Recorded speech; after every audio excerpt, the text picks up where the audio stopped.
Hi friends, welcome back our channel. మేము సికింద్రాబాద్లో ఉన్న స్కంద టెంపుల్కి వచ్చామండి. అదే అండి సుబ్రహ్మణ్యేశ్వర స్వామి ఆలయానికి వచ్చాము.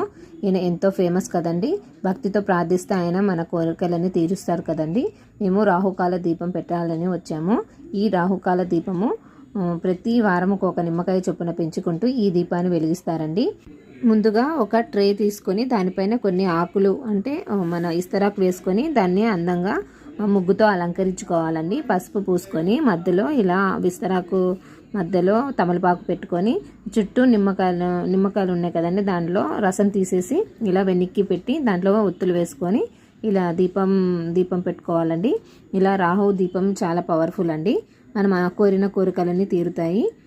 అంతేకాదండి, దోషాలు ముఖ్యంగా సర్పదోషము కారణంగా వ్యాపారము, కుటుంబం, ఆర్థిక సమస్యలతో బాధపడుతున్న వారికి ఈ రాహుకాల దీపము 5, 7, 9 వారాలు వంటి సంఖ్యలో సంకల్పం చేసుకొని చేయడం వల్ల శక్తి స్వరూపిణి అమ్మవారు ఆ బాధల నుండి తొలగిస్తుందండి. Thank you for watching.